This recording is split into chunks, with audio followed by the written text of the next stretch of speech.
People in the Black community are faced with harsher downstream effects, charged at higher rates, assigned more significant charges, convicted at higher rates, given longer sentences, and denied parole more often than people of other races for similar offenses.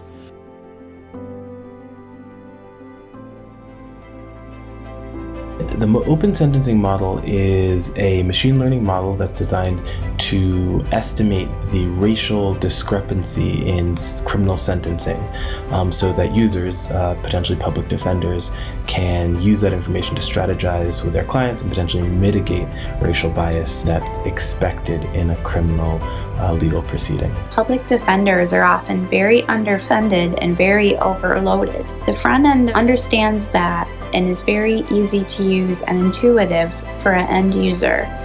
It will clearly highlight bias so that the public defender can incorporate that into arguments. If you'd like to help us out and contribute to our project, I recommend starting with the documentation repository. So here's to fighting the good fight and coming out together on the right side of right.